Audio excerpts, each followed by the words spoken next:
What is up, football fans, and welcome back to Play Action Takes, Apollo's NFL podcast, brought to you by Big City Wings, Houston's wing joint, Apollo's wing joint. We love Big City Wings over here. It's the best place to watch football on a Sunday afternoon, as at Big City Wings in Houston. We love Zing Zang as well. Zang responsibly on NFL Sundays, Mondays, Thursdays, Saturdays later in the season. Zang responsibly all season long with the best Bloody Mary mix in America with Zing Zang. I'm your host, Stone Strankman, joined always by Kush Patel. How we doing, brother? Oh, we're doing great.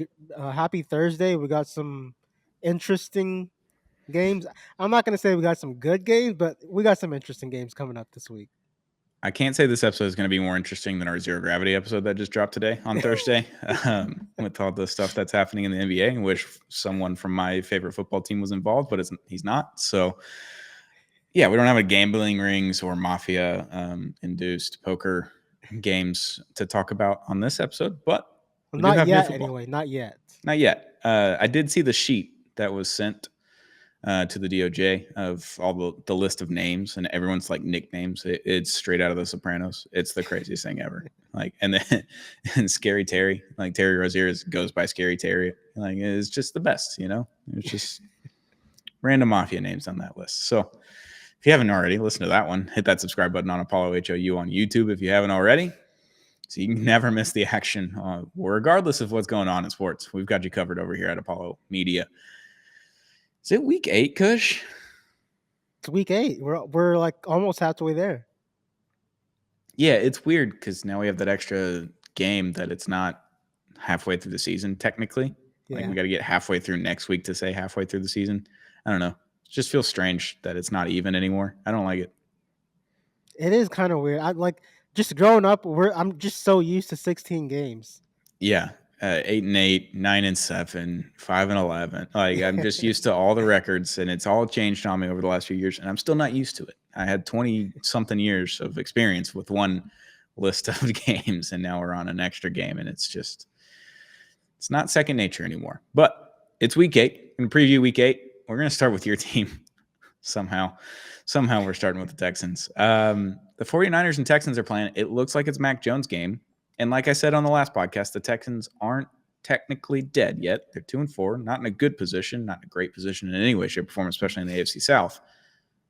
But you still have a shot. You're playing against Mac Jones. Like, we've seen Mac Jones over the years. He could be bad. I don't know. What do you think about this Niners-Texans game? Yeah, I mean, we played Mac Jones last year when he was in Jacksonville. Mm-hmm. And, you know, our offense, you know, in that game last year was kind of okay. And then towards the end of the game, they kind of got it done, and I think if it's the Texans win, I think that's how this game's going to go. Like, the offense is probably going to have a slow start again, but again, I think your defense is going to keep you in the game like it did last week against the Seahawks. But this game's interesting to me because it is on a short week, so they didn't have a lot of time to prepare. So might see some wacky things at NRG Stadium on Sunday. If I know one thing about the NFL this season, it's that we're going to see something wacky on Sunday. Like you said, though, the defense, it's good on the Texans side. Christian McCaffrey hasn't been the same since 2 seasons ago before he got hurt last year. I think he's still a great player. I think he still makes great plays. I just don't think he's as consistent, as explosive as he has been in the past. That's going to be your number one weapon. George Kittle did come off of IR last week. Maybe he slowly gets integrated back into the offense this week because he had 0 catches for 0 yards last week. That was a fun fantasy ad off of my IR spot last week in a couple of my leagues. But if you can slow down Christian McCaffrey, you definitely have a shot in this game. They don't have the weapons on the outsides like they have in the past, but it seems like the Texans might not either with Nico Collins. Like, do we have an update on him? Yeah, I think he's geared. It's not official yet, but my kind of sense is I don't think he's going to play. Like it is a short week, so it's highly unlikely that they're going to trot him out there while he's in the concussion protocol on a short week like that. Yeah. But so your starting receiver is probably going to be Braxton Berrios. Braxton Berrios. Hopefully more Jalen Noel. I don't know. I would love to see Braxton have a great game. Love Braxton. What a guy. He was a fun guy in Miami. Miss him dearly. But yeah, Nico going into concussion protocol, you have to go through all of the steps prior to Friday's practice essentially. And then if you're cleared for Friday's practice and you pass through Friday's practice without any harm or any mess ups or anything like that, then they're good to go. But it's Thursday. You have to pass through 2 stages before you even get to Friday. And I don't think you're going to pass that in a week anymore, which is good. We don't want to see concussions. Obviously, We've seen what's happened to Tua, where he somehow didn't get screened for concussion in 2022 against the Bills. Matt Milano knocked him down. Definitely got concussed in that game, and then came back the next week and got knocked out in the Cincinnati game. And you just don't want to see that from anyone. So wishing Nico Collins a speedy recovery, but that's going to be tough sledding again for the Texans. You're not going to see you're just going to see a lot of Woody Marks, maybe. I hope. I like Woody Marks. He still does things. He's still doing things. Mississippi State, people forget. Yeah, I think this game will feature probably, I don't know, like what the running back stable snap count's going to look like.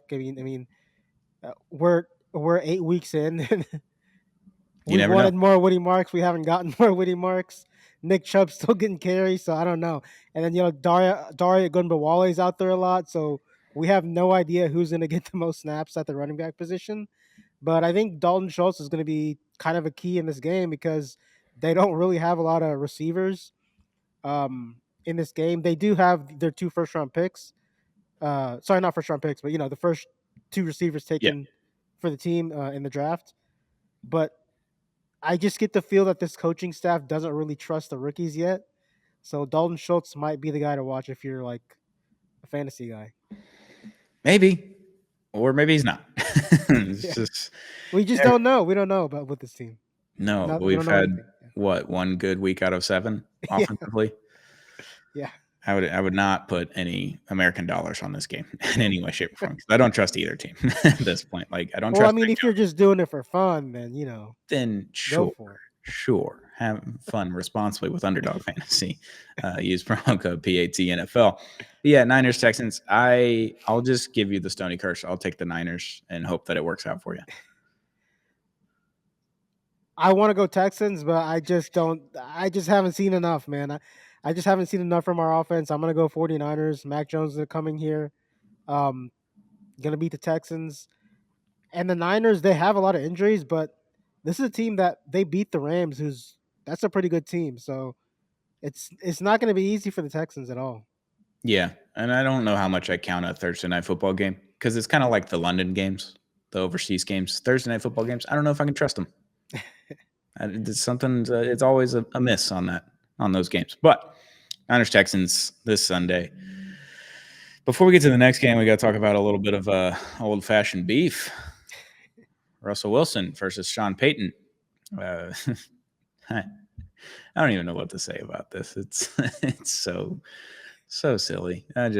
Can you walk us through this? Because I very much don't understand this beef. Like I understand why Russell Wilson doesn't like Sean Payton. I don't know why Sean Payton's taking shots. It was a very weird thing, in the press conference with Sean Payton. Mm. He, I don't remember what question they asked him, but he kind of praised Jackson Dart and kind of like indirectly dissed Russell Wilson at the same time. Yeah. And then, obviously everybody knows how the internet is. People got a hold of this clip. They blew it up. I guess it got to Russell Wilson, and Russell Wilson started getting those Twitter fingers going. He fired off a tweet and kind of called out Sean Payton, and an ode to the past. In his tweet, he mentioned Bountygate.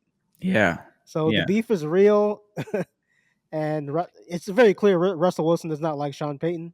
No. It's clear Sean Payton does not mess with Russell Wilson. And the one thing I'll say about this is I'll give Russell Wilson credit for standing up for himself because, over the years, he's gotten a lot of flack by teammates, saying he's kind of fake and he's phony. So you know what? A round of applause for Russell Wilson. Good job for standing up for yourself because that was just major disrespect by Sean Payton.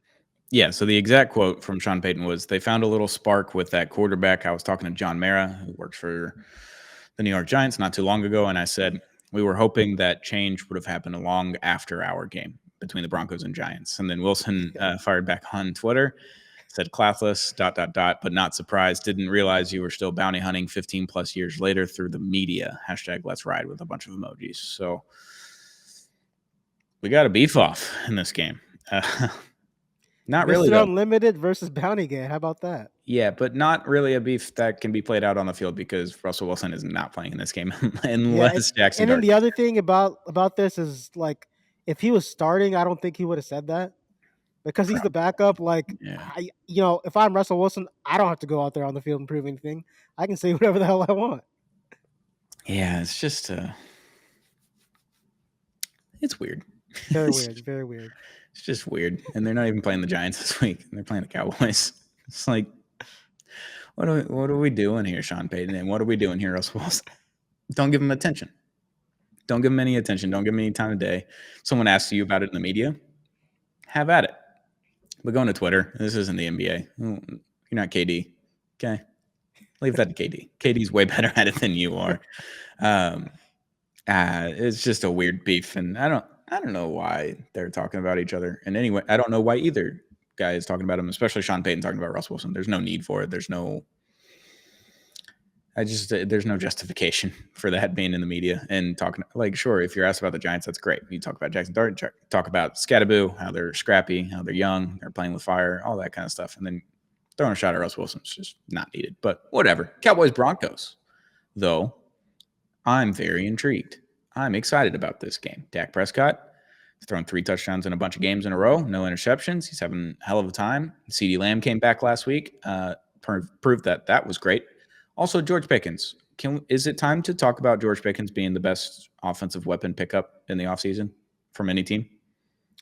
I mean, George Pickens was a great pickup. He's really given them like amazing like one-on-one catchability, and then like he's kind of stepped up in the absence of CeeDee Lamb when he was hurt, and then he's just been. I think he started slow like the first couple games because I think he was just trying to like learn the offense, get into the vibe of things with Dak Prescott, and then when they finally built chemistry, like it's explosive plays all the time. It's like every time Dak throws it deep, it's either a long catch to George Pickens or it's a pass interference to the one. It's like that's what happens. Like Dak has thrown the ball significantly greatly to him this entire season, and he's thrown great balls to George Pickens. And every time it ends up in a monster catch or George Pickens getting interfered with, getting the penalty, then George Pickens talking shit, telling him you can't guard me, which is funny when that happens when there's not a catch. I don't know if you saw the mic'd up stuff from this past week against the Commanders, but he was talking the entirety of the game and having a lot of fun doing it. So I love George Pickens on the Cowboys. I love that CeeDee Lamb's back, help Dak out a little bit more. They don't have to run the ball as much, and they don't have to throw it to just George Pickens pretty much every single time. So been enjoying that, but the Cowboys defense does kind of stink. I know they played the Commanders last week. I know Jaden Daniels got hurt. Broncos are a different story. Their defense is a lot better. They're a lot younger. And they got a quarterback that can be the worst quarterback you've ever seen for 3 quarters, and then he scores 4 touchdowns in the 4th quarter, and they win the game. Interesting game. Yeah, I mean, for the Dallas defense, I think it was important for them to get stops, not just stops last week, but they got a couple turnovers. Deron Bland got an interception, and then I believe Jadeveon Clowney got in on the sack party. Mm-hmm. I think it's just important for that defense just to get a little bit of confidence. And I know they're playing the Broncos this week. I think look for that defense to, if they can make a couple plays, it can really like get their defense going, and then in turn after that, it'll just give more confidence to the offense. The other thing with the Cowboys, have you started to see the rumors about trade targets? I have not paid attention to that yet. Okay, well, the Cowboys and Raiders apparently have started talking. Well, Max Crosby action. Max Crosby, known Texan, played high school football in Texas, played in front of more people in high school than he did in college because he went to Eastern Michigan. Max Crosby then took a picture with Cooper Flagg at Summer League. Just saying, there's a lot of Dallas to Max Crosby smoke right now.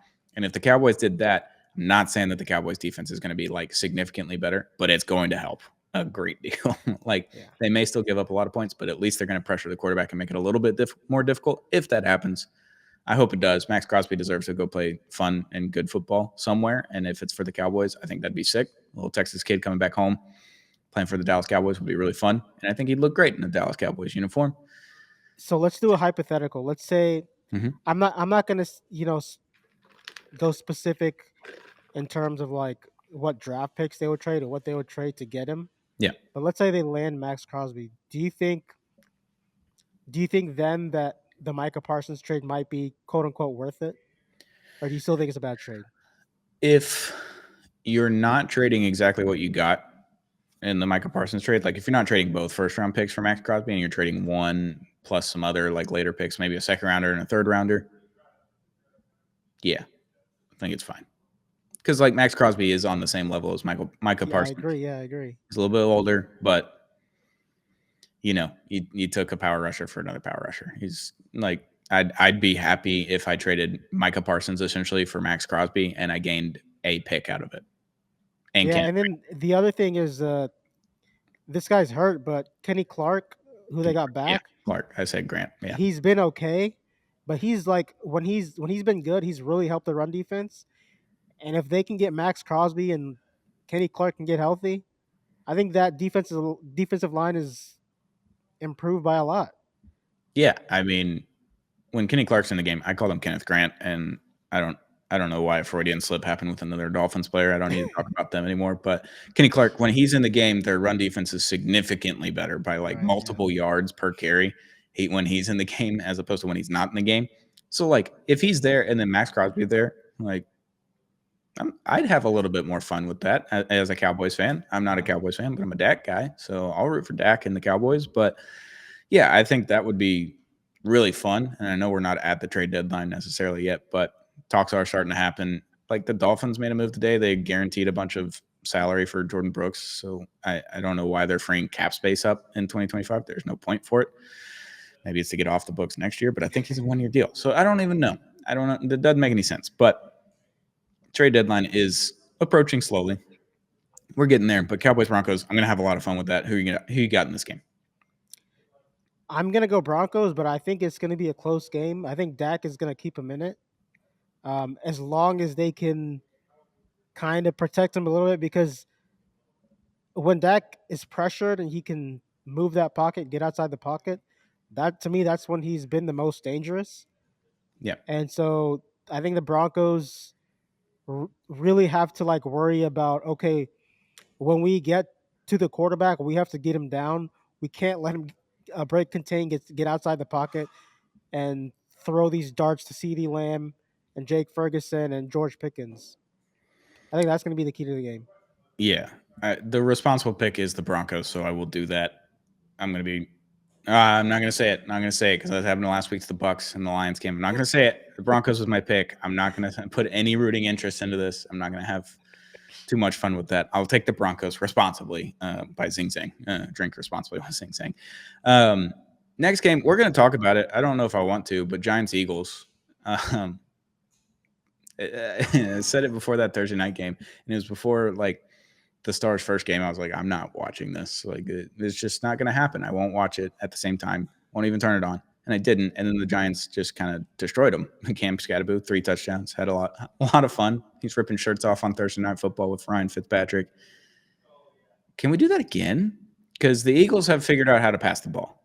But when they figure out how to pass the ball, they forget how to run the ball. Can we have both at the same time, Eagles? Can we figure that out? I don't want you to necessarily, but like it's frustrating watching that team. Like, I mean, they had 300 plus yards from their receivers the other week. I don't know if they can do that again. I don't know if it's a repeatable thing. But Giants, Eagles, what do you think about this game? Yeah, I don't know if they can do it again, but if they do win again, they sweep the Eagles. Oh my, wow! I mean, to me, one of the most interesting teams in the league. If they do it again, even if they don't, if they keep it close, uh, Jackson Dart and Cam Scatterby are must-watch TV. And then on the Eagles side, to me, they cannot lose this game whatsoever. You can't get swept by the Giants in the division. Nope. And then the Eagles are still kind of trying to figure it out. They played well against the Vikings last week. I mean, not great, but they did get the ball to their receivers. And to me, the whole AJ Brown stuff and Devontae Smith stuff, to me, I don't think it's put to bed yet. I think it's a week to week thing. Like, yeah, they were satisfied last week, but if they don't get their targets this week, if they don't make plays this week, it's going to be another storyline for another week, man. Especially if they lose the game. Yeah. Yeah. The Eagles are a conundrum. I can't figure them out. I haven't been able to figure out any team in the NFL this season. It's been a struggle for me. I just can't put my finger on anyone. I don't understand it. I don't get it. But with the Giants, are they the more fun version of what the Oklahoma City Thunder are? Just two young dudes, just like living in a frat house essentially in New York City, like having a blast playing the game that they play. Like That's an Oklahoma interesting City, comparison. I'll say because that. like OKC, they do that. They love each other. They're like college roommates essentially. Like they're inseparable. They have fun together. They have all the corny stuff, whatever. But the Giants version is way more fun. It's like so much more fun with Jackson Dart and Cam Scattaboo. Like they love each other. They love playing ball and they love fucking around. They love just messing with the media. They love messing with people on the field. Like I like that, but OKC's version is too corny for me, and I just don't. And I hate them because they're my rival. Like I don't have to think about that with the Giants. So I don't know. That's what I think about the Giants this year. This is a more fun version of what Oklahoma City Thunder have done, and obviously not as good because they're not going to win the Super Bowl this year. So two more things on the Giants and the Eagles. Mm-hmm. If the game last week was three quarters, the Giant we would be looking at the Giants completely different. I mean they beat some good teams. They beat the Eagles already. They beat the Chargers, who's like everyone's picked to get in the playoffs and make that run. And then on the Eagles side, a shout out to Brandon Graham coming out of retirement. Sure. I didn't know that happened. That's news to me. Breaking news. Brandon Graham's back? Question mark? Had no idea. All right. Well, I'm going to take the Eagles responsibly again. It's like that's all I can. There's no way the Giants do it again. And if they do, I'm going to be laughing online all day. I have a hard time not picking the Eagles, but I'm gonna go with the Eagles. I think because it was a Thursday night game and wacky shit happens on Thursday night, I'll kind of give them a pass, I guess. But I think it's gonna be close. I think Jackson Dart and Cam Scattaboo are gonna kind of will this team to stay in this game. Um, do I think the Giants are gonna be up 3 scores and then blow the game in the fourth quarter? I hope not. But yeah, I'm gonna go Eagles. I think they've got a little something with the receiver situation, but to me, I think they just still have to get Saquon Barkley going a little bit. Yeah. And every time they do that, they can't throw the ball. It's the strangest thing. Last game before we get out of here, Packers, Steelers. You mentioned pregame that they're both wearing their throwbacks, and that immediately made me just not want to watch this game. It's going to be the worst uniform matchup of all time. No desire to see that on my screen. In what world do we see those Steelers jerseys and we're like, we should bring those back from the 19 whatever? Absolutely not. They're so bad, and if they sell any, congrats to them. You stole money from people. They are so bad. The Steelers ones are. I don't even know what the Packers are wearing, but I bet it's bad. I have no desire to The put that on Packers my the screen. Packers are wearing like their throwback ones, but Mm-hmm. like the helmet, like on the helmet, it's like a like how do I explain? It's like the leather helmet painted on to like the actual helmet, if that makes sense. Count me out, dude. I'm Yeah, all for like third and my fourth. my eyes are gonna bleed watching this game because the uniforms are so ugly. I might I turn it on mean, black and white it's mode. gonna be bad. I'm gonna turn it on black and white mode on my TV so I don't have to see it. Like that's what We I we might have talked to do. about the Giants and Broncos being 3 quarters. I hope this game is 1 quarter because I don't know if I can look at these uniforms after 12 minutes. It's I don't know if gonna I can do it. be brutal, but the game itself might actually be fun. Who's to say? Aaron Rodgers has looked pretty decent so far over the last few weeks. He's kind of found his groove with his team, and receivers and the running game's been really good for him. The Steelers defense has kind of woken up a little bit as well. And the Packers, they're still the Packers. They're still good. They're chugging along. They're getting receivers back, I think. So it's a fun matchup outside of the uniforms. Like, I just can't believe how bad the uniforms are. Like, you can't have both of them do this at the same time. One at a time, pal. If you're going to put on a bad uniform, one team at a time. You can't have both of them on the TV at the same time. God. What do you think about this game outside of the uniforms? Because I'm not going to be able to stop talking. One thing I thought about was the 2010 Super Bowl where Aaron Rodgers won his first ring was against Pittsburgh.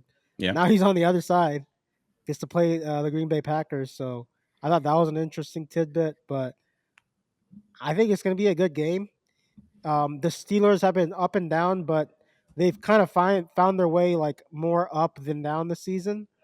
And then the Packers just started out so hot the first 2 weeks. Everybody was ready to crown them Super Bowl champions. They kind of fell a little bit and, you know, kind of finding their way back up now. Micah Parsons, 3 sacks last week. He might be getting going a little bit. And then I think this is going to be a shootout because I don't, the Packers defense they're good, and then the Steelers defense has been not very good this season. So I look forward to a Jordan Love versus Aaron Rodgers shootout of a game. I hope there's lots of points scored, but I hope it doesn't end in a tie. Yeah, no extra football on this game, please. I don't need that on my TV any longer than it's already going to be there. So I think this is the first time that Aaron Rodgers has played the Packers in his career. Believe. I just did some research. I didn't see him. I don't think he played the Packers outside of a preseason game, which I don't think he played for the Jets last season. So this will be his first time playing against the Packers. I think it's probably the last team that he's has to play all 32 teams in the NFL. So that's interesting. It's a little nugget there that I'm sure Packers fans are well aware of. I'm going to take the Steelers in this game. Surprisingly, I don't know. They've tickled my fancy over the last 2-3 weeks, and I'm rolling with the Steelers in this one. I'm leaning the same way. I'm gonna go with the Steelers. Jordan Love has been talked about as an ascending quarterback, but I still think he struggles with interceptions a little bit. I think the Steelers are going to get a few turnovers on him, and then who the hell knows who Matt LaFleur is going to play at wide receiver one? I don't know. We don't ever know. Yeah. you know.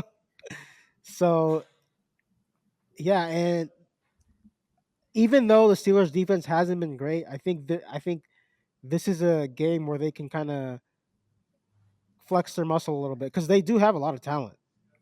Yeah, they do. It should be an entertaining game, and I just can't believe that they made us like if they just wore their normal uniforms, this game would be awesome. It would rule out loud. Like I would love it.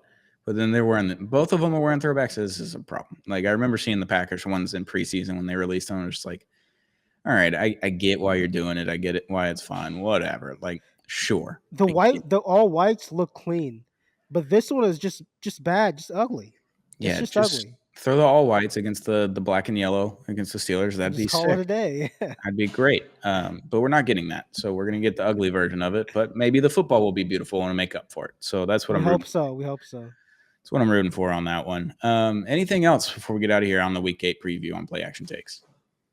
I don't think so. I mean, this week is kind of compared to like the first 3 weeks. The first 3 weeks we had some great matchups, Bangers. some great games, and then yeah. How about the 5-2 New England Patriots? Yeah, I Are they gonna very much underestimated them. take the crown from the Buffalo Bills? What do we think? I don't think so yet. Like we've seen the Chiefs do this. We saw the Patriots do this over the first like half of a season. They're just like, oh, is it time for the next team in this division to step up? And then it never is. Never happened. Yeah. And I know that the Pats already beat the Bills on a primetime game. I get it. I'm just not ready yet because Drake May keeps taking these hits that he doesn't need to take. Like last week, he got concussed and came right back in the game. There's no doubt in my mind he got concussed. I don't know how he came back in the game. I'm worried about that. Sensitive to concussions with my team and my quarterbacks. So if he can stop taking hits, then maybe like the offense isn't bad. The defense isn't bad. It's like it's weird. They're not a bad team, but I don't know if they're a good team. I think that it's a team to where Mike Vrabel just elevates them just because of the coach he is. Yeah. And I think that's why they're winning games. I mean, Drake May is having a really good season. It's been great. The sophomore slump so far has not existed for Drake May. Yeah, and he only played 10 games last year, so he didn't even have the full season. He's hurt, and he was on a terrible roster with a terrible coach. And now he's got a good coach and a roster that's not terrible. Like, their offensive line has been so much improved this year than it was last year, which helps. And their running game's been fine. Like, Vrabel's a culture guy. He changed the culture. He came in real fast, and they're 5-2 right now. They're sitting in position to go to the playoffs and potentially win the AFC East. I just don't see them being better than the Bills just yet. Next year, we could probably have that conversation. You got more free agents. You got more draft class coming in for the Pats, and you could see what happens. But I'm not going to flip on the Bills just yet, just because they haven't been great and they're getting their defense back and they're still kind of figuring out their offense. So I'm not too worried about them yet. But we could see that. I don't know. I would hate it, but I hate every team in the division. So if it's not the Dolphins winning it, I'm going to be pissed off regardless. So it doesn't really matter who's winning it to me. Yeah, one of the things I love about the season so far is, particularly in the AFC, we have these up and coming teams with first year head coaches that have their team in like kind of prime position to compete for a wild card spot like right away. The Patriots are doing it.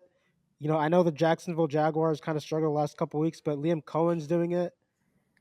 And so the Texans did it a couple years ago. And so we have these first year coaches kind of having their teams like right on track to be successful in year one. I love it. Yeah, typically there's 6 new teams in the playoffs every season now, I think, with the expanded playoffs. So I would very much expect that. It could be more, it could be less, but right around 6 teams is kind of the thing. And we might have more in the AFC because the Ravens are dead, just dead in the water. They're done. It's over. The Chiefs were middling. Speaking of the Ravens, I'm glad you brought that up. Did you see that story where there was like confusion of like, I guess in their locker room they had like the ping pong tables and all that kind of stuff. The ping pong table, and like they're talking about, well, who took them out? Was it the coaches? Who was it? The players? Did you see that? Yeah, I mean, I dealt with this with the Dolphins last year before. They had a ping pong table and they spent too much time on it and it got taken out of the locker room. I would assume that's the coaching staff that makes that call and just tells the equipment staff, hey, get that shit out of here. Has to be. It can't be either the coaching staff or like the vets. Or, the captains make an executive decision. But, I just thought that was hilarious. It was the ping pong tables, the Xbox, or like the PlayStation, Xbox kind of situation. There's like so many things that took out. I was like, how many things you got in the locker room, bro? It's like, guys, we can't be playing video games during meetings. Like, that can't happen. No. Yeah, that's tough. But, I mean, the Ravens just haven't had their quarterback. They didn't start off well, and then their quarterback got hurt, and it's just been dead since. So, I don't know if ping pong has anything to do with that, but I could be wrong. Everyone's dead on that team. The whole defense is just gone. I don't know. But that'll do it for Play Action Takes. Shout out to our sponsors. Big City Wings, Houston's Wing Joint, Apollo's Wing Joint. It's our favorite place to watch football on a Sunday afternoon. Should be yours too if you're in Houston. 14 locations across the Houston area. We love Big City Wings over here. Longtime sponsor of Apollo Media. Shout out to Zing Zang, America's #1 Bloody Mary mix. We love Zing Zang. Zang responsibly all season long. And shout out to Underdog Fantasy. Use promo code PATNFL. When you sign up, play your first $5, get up to $100 in bonus funds when you use the promo code PATNFL with Underdog Fantasy. Kush, that'll do it for Week 8 preview. We'll be back on Monday to recap all Sunday, Thursday night, all the things, all the wacky things that are going to happen in the NFL this weekend. Can't wait to get into it again on Monday. Hit that subscribe button if you haven't already. We're live on Spotify with video, so if you want to watch us on Spotify, you can do that, as well as our YouTube at Apollo HOU. Hit that subscribe button for Play Action Takes wherever you get audio podcast from. And we'll be back on Monday with another episode of Play Action Takes, Apollo Media's NFL podcast.